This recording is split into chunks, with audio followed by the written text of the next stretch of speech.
গুড়ের পাত্রে মরে আছে ইঁদুর, সেটি বিক্রি হবার কথা ভোক্তার কাছে, এজন্য থেমে নেই কোনো আয়োজন।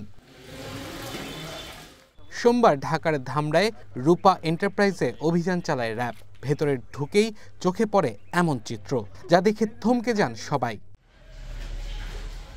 এই গুড়গুলো তৈরিতে কোনো ধরনের রসের ব্যবহার হয়নি, শুধু চিনি আর রাসায়নিক দিয়েই খেজুরের গুড় তৈরি করা হয়। এর মধ্যে মেশানো হয় কাপড়ের রং, আটা, হাইড্রোজ, গ্যাস পাউডার, চুন ও চিনি।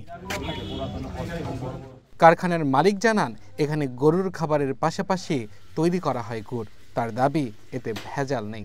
আর এখানে আপনার মূলত ওই গরুর খাবার, কিছু মানুষের খাবার তৈরি হয়। এখন স্যারেরা বলতেছে যে আপনাদের এখানে ভেজাল গুড় তৈরি হয়।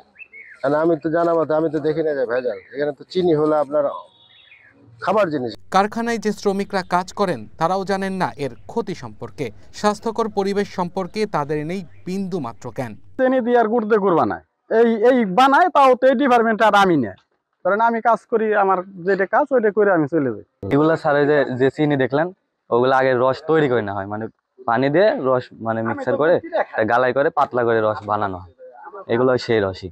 অভিযানকালে বিপুল পরিমাণ কাঁচামাল, বিভিন্ন রাসায়নিক, ব্যবহৃত মেশিনারি ও প্রস্তুত অবস্থায় থাকা নকল গুড় জব্দ করা হয়, যা মানব স্বাস্থ্যের জন্য অত্যন্ত বিপজ্জনক। আমরা এখানে এসে আসলে আখের এবং খেজুর, এই যে দুইটা উপাদান, মূল উপাদান, প্রাকৃতিক উপাদান, এর কোনোটাই আমরা এখানে পাইনি, অস্তিত্ব পাইনি আর কি।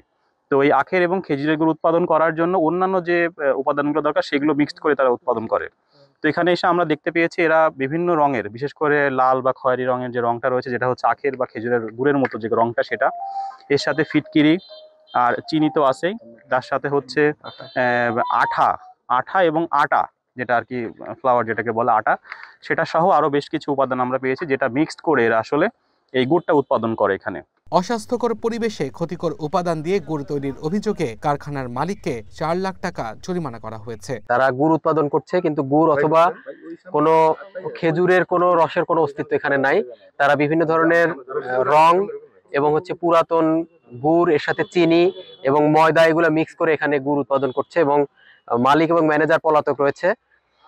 তো তাদের পক্ষ থেকে লোক আছে, তাদেরকে 4 লক্ষ টাকা অর্থদণ্ড করা হয়েছে এবং এই যেগুলো ভেজাল গুড় আমরা পেয়েছি সেগুলো আমরা ধ্বংস করে দেব এবং এখানে উৎপাদনের জন্য যেগুলো চিনি টিনি রাখা আছে এগুলো আমরা সবকিছু নিলাম করে দিচ্ছি। অভিযান শেষে কারখানাটি সিলগালা করা হয়। ভেজাল খাদ্য উৎপাদন ও বিক্রয়ের বিরুদ্ধে এই অভিযান অব্যাহত থাকবে এবং কাউকেই ছাড় দেওয়া হবে না বলে জানান এই কর্মকর্তা।